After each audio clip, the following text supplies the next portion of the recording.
I had to have my blood clot removed. That isn't a phrase you should say whilst laughing. Oh, okay, I've fallen out my bra. Let me just put it all back in again. Okay. Hi. I'm looking really French today. It's not a beret, even not a berry. It's not a beret. It's a beanie that I bought from Primark, and it was £1. And it was great at the time, but now it's like stretched, so it doesn't really fit my head, so I have to like place it on at an angle. But as they say, you get what you pay for, so thanks Primark. Yeah, this is Primark too, but so today I am filming the long-awaited tummy tuck tips and tricks video. So if you are looking to get a tummy tuck in the future, whether you're booked in for one and you want some help, or whether you are wanting to start your weight loss journey and interested about loose skin, and if you're going to need a tummy tuck in the future, then this video is for you. This video is for everyone. First things first, I'm a realist. Oh, did I actually just do that? I think I'm just gonna show myself out. First things first, I am going to show you the goods. No, let's do my backstory first. My name's Lauren May. I started my YouTube video here on... No, I started my YouTube video 1 minute and 55. 1 minute. I've spoken for that long and really haven't got to tip one yet. I'm awful. I started my YouTube channel here on YouTube, obviously, about 6 years ago. I took 3 years to lose 147 pounds naturally. I've been at this weight for about 4 years. Yeah, I've already started my... Yeah, this has been a long journey. You should sit down with some tea, because this is going to be a long video. I had my tummy tuck just over 1.5 years ago. They removed 7 pounds of excess skin.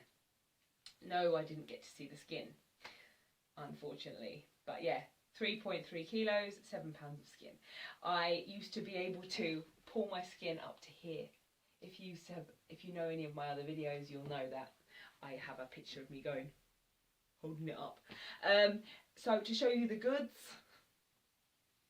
I will point out that my scar looks a little bit redder here than, in the camera than it does in real life, IRL, for those of you who know what that means.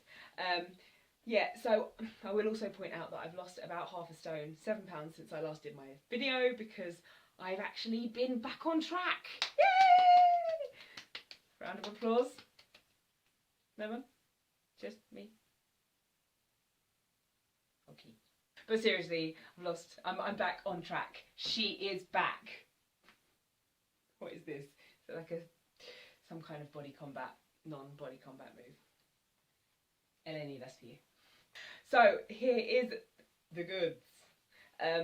I was cut up to here because I had 2 rolls here and my huge roll here. So for those of you who are going to comment and say, oh, you've got a big cut up the middle, it shouldn't be that way. You're not a surgeon, so you don't know that. Let me go close to you guys. This bit is redder on here than actually it is in real life, because that's where my bra kind of rolls. I'm doing this video at like 10 o'clock at night, so obviously my tummy isn't as flat as it is in the morning, but there we go. There's my lower line there and there. So as you can see, you can barely see it. It is amazing. It has... Let me dress first before carrying on. If you were to ask me, would I go back and do it all over again? I wouldn't even have to think about it. I would do it again in a heartbeat. In half a heartbeat, if there's such a thing. It has changed my life. It will change your life if you need it.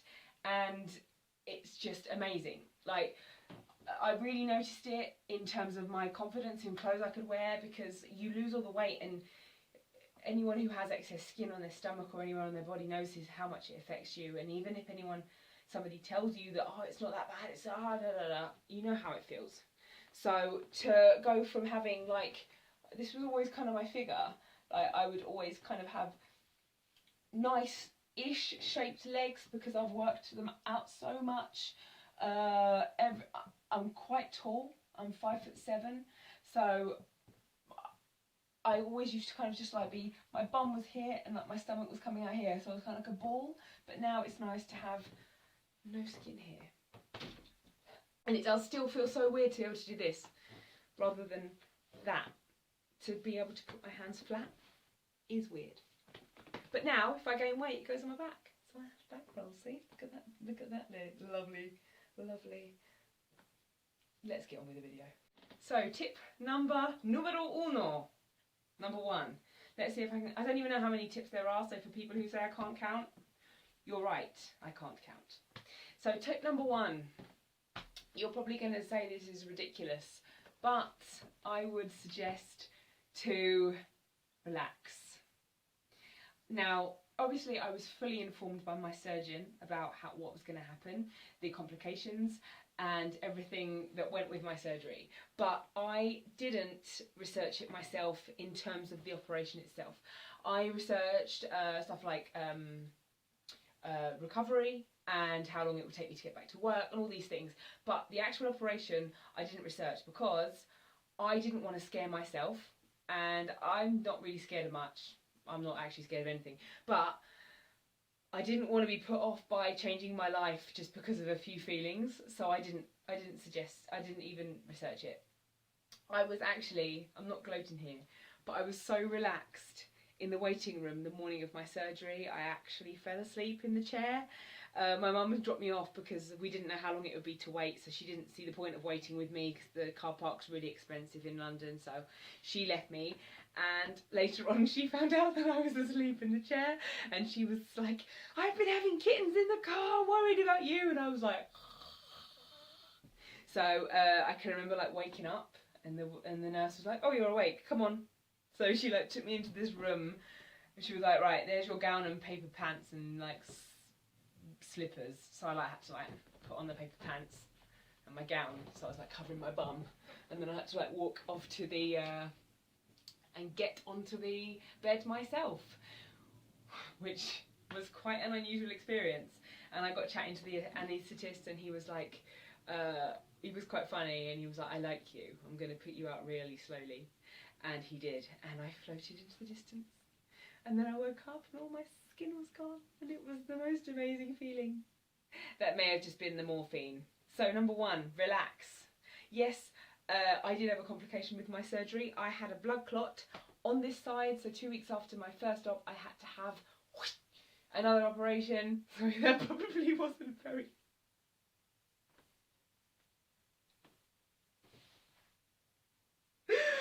Oh, sorry, I won't do any sound effects. Sorry, I've got a sick sense of humour. So I had to have my blood clot removed. That isn't a phrase you should say whilst laughing. Oh, okay, I've fallen out my bra. Let me just put it all back in again. Okay. I had to have my tummy tuck removed, or I had to have my blood clot removed and then sewed up again. And that was fine, because I got more morphine. Everyone's a winner. I will add, I'm not on morphine now. No, I'm joking. No, honestly, this is completely unrelated, but I don't agree with any kind of extra usage of anything. Only if you're having operations, that's the only time you should. Or if you've got a headache, take a paracetamol, but limit it at that. Except, número dos would be, number two, for those of you who don't speak rubbish Spanish. Meaning my Spanish was rubbish, not that Spanish are rubbish. Number two, expect every emotion under the sun, including, yay, this is amazing, oh my god, why did I do this? You will experience that so much. I can remember laying in bed like the next day after they tried to sit me up, just thinking, what have I done?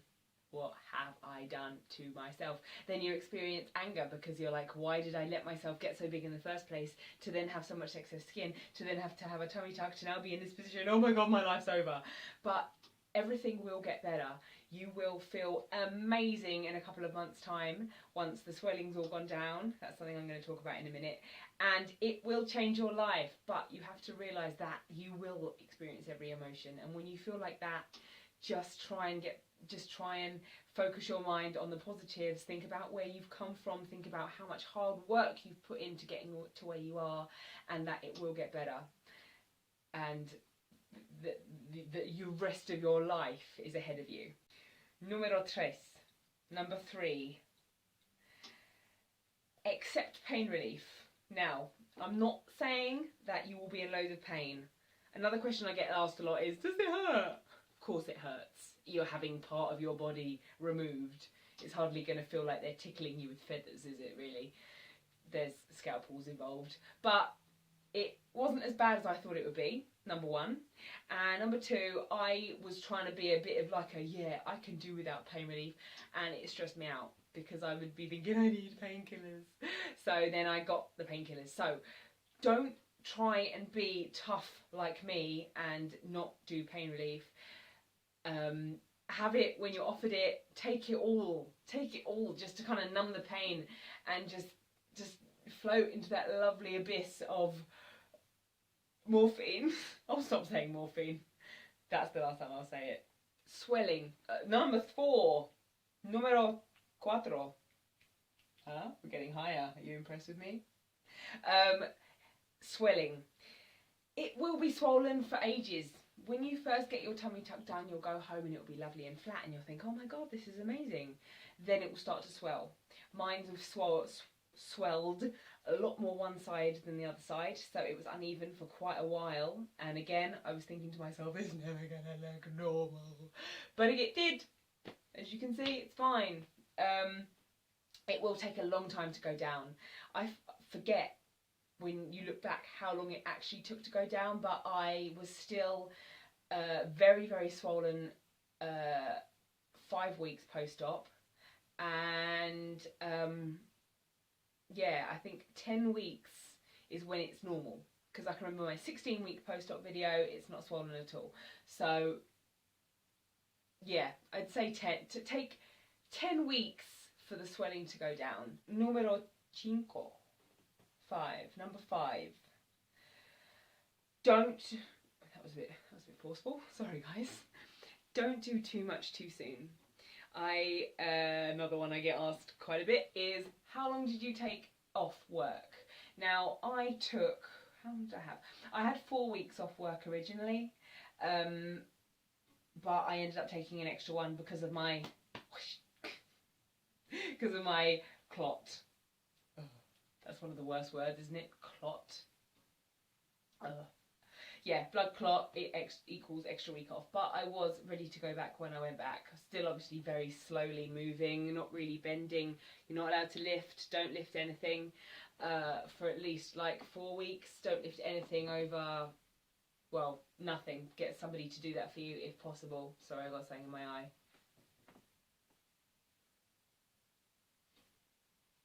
No, it's not my eyeball. Seriously, it's still there. There you go, that's better. I had, no, it's in the other eye. I had 4 weeks off work, 5 weeks off. This kind of mixes in with the other one. Take life slowly.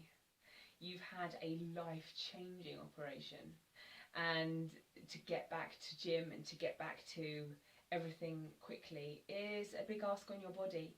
And if you push yourself too soon, you'll swell.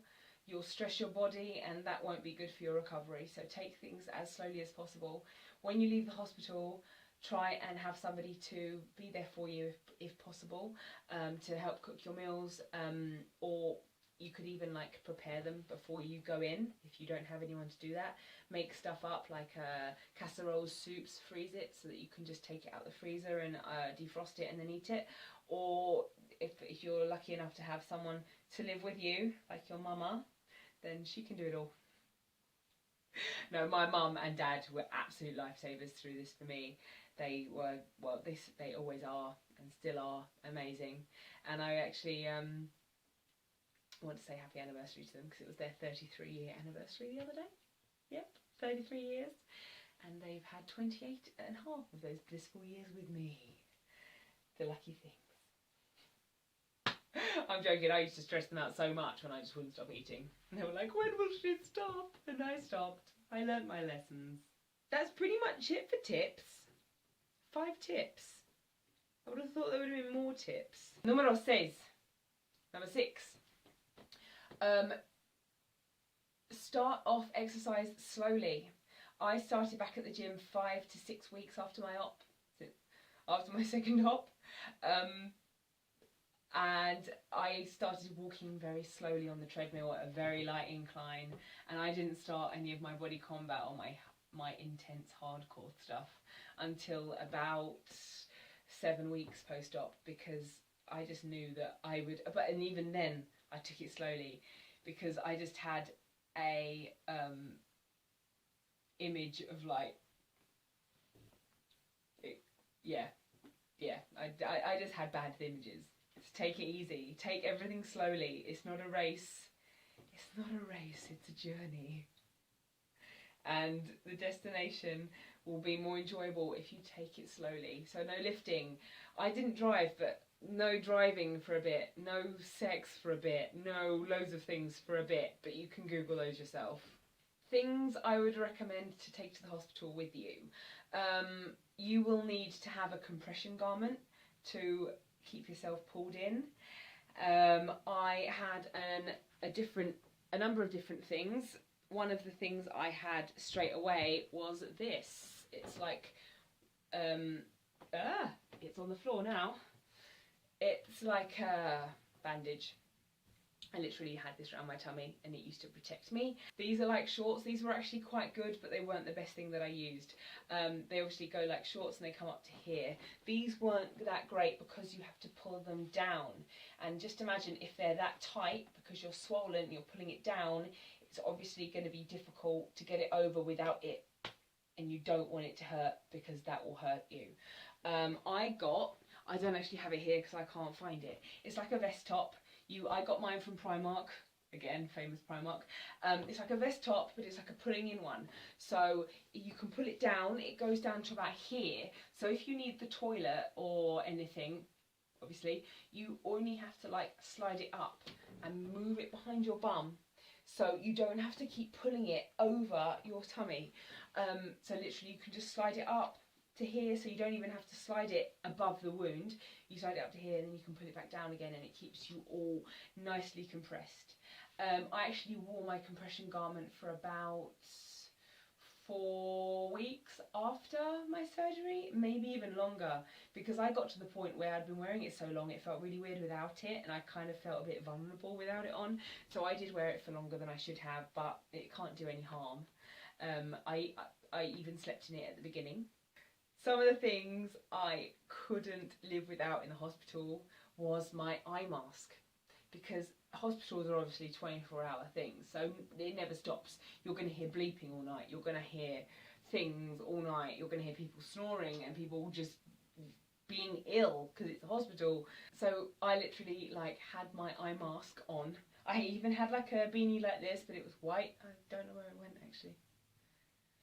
Anyway, I had a beanie which I used to like pull right to here, had my eye mask on, and I had my headphones on with my classical music playlist. If anyone has Spotify and you want to add me, I think I'm Blue Eyed Betty on Spotify, and I think my classical playlist is even up for sharing. It's amazing if you like kind of chill out classical.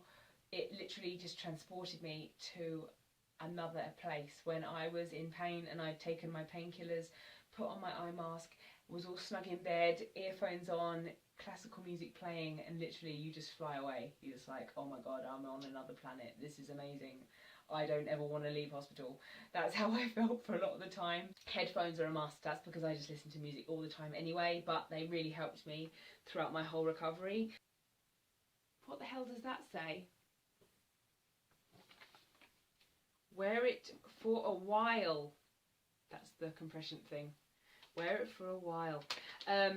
I had my drains in for quite a long time after, obviously because of my second operation. So what I did is I got some really old trousers and I cut a hole in them so I could pull my drain out and put it in the pocket. That was quite cool. I've got quite a cruel sense of humour, and we I once went shopping with my mum shortly after my operation wearing these.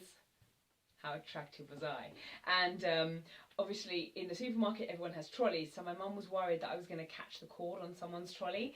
So we were in the lift with like 5 other people, and my mum was like pushing the cord down into the pocket, and she said, make sure it doesn't catch on anything, make sure it doesn't catch on anything. And I said, yeah mum. I made it look like I was going to cry on purpose. And I said, yeah mum, we don't want it exploding again like last time. And this woman was like, and my mum was like, because she knows what I'm like. Meanie. I thought it was funny though, so that's all that matters, right? Anyway, that is it. One more thing. When you shower when you're allowed to by your doctor, after my operation, obviously I couldn't shower for like I don't think for about like a week and a half. So obviously I was having washes with like a flannel, but not getting completely wet. When you are allowed to wet your scar and wash your scar, first of all, you should get a unscented baby shower gel or body wash. So you don't want any fragrance because it's going to irritate the skin and it may cause infections. When my scar was ready to start moisturising it, I got a E45 intensive care. I'll put a link below with the link of what I used. E45 intensive care